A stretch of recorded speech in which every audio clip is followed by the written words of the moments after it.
Final, social science to tackle the IKEA effect. We talked about how founders' ideas could overshadow others' contributions. Recommendation 1 is to tap into the power of collective intelligence. Collective intelligence is kind of like the wisdom of crowds. You bring together groups of people and you ask them for opinions. And then you find out, you get all these opinions together and then you make a decision.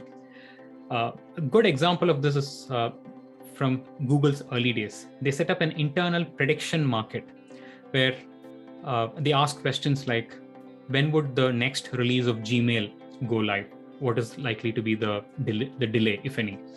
And they interestingly found out that the answers given by these people across the organization, even beyond the product team, the answers given by large groups of people were more accurate than what the product managers had estimated.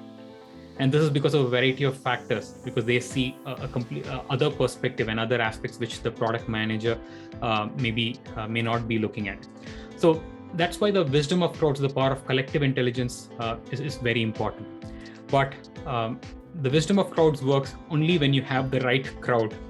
So if you have 10 people who think and act just like you, asking those 10 people is not going to make any difference.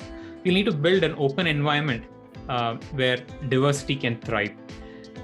Example again from Google in the early days of YouTube, when they were building an app for iOS, they were puzzled by something which was happening, where they found that 10% of the videos were upside down.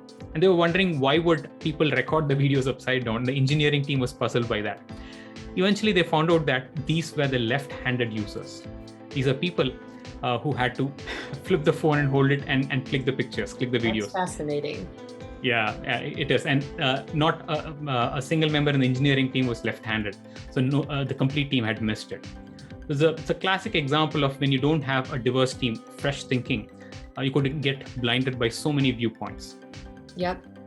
And as we know, that feels like a fairly innocent example now, an innocent thing to leave out, but you extrapolate that to things like race and ethnicity and gender, and there's actually been really serious real-world effects on people because of those blind spots early on. Yeah, absolutely.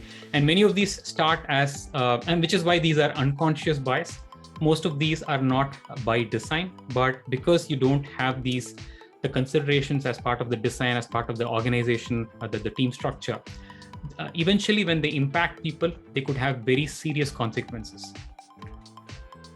And number 3, even when you have the right crowd, you'll have to foster a culture of curiosity and experimentation.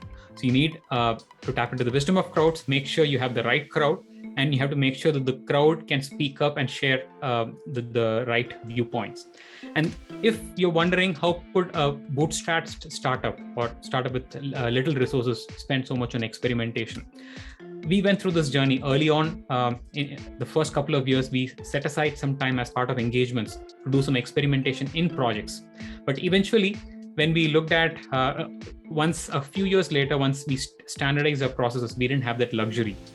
We had set up very standard processes. So then, in order to experiment, we set up a labs team, a small 3 to 5 member team. And they didn't have the compulsions of delivering something the end of the month.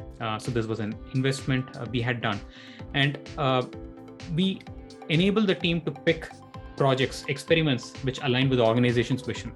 And from accountability standpoint, we set up an innovation accounting model, which is part of the Lean Startup, where in 3 to 6 months, we set a target that at least some of these experiments should translate into some commercial features of products, so that you have some room to experiment, some room for failure, but at least some of these experiments should lead to something. And 4 years back, we started a lot of experiments, and one of those was applying deep learning in areas like geospatial analytics and computer vision. And today, over 20% of our revenue comes from commercial projects in these areas, which can be traced back to the experimentation efforts about 4 years back.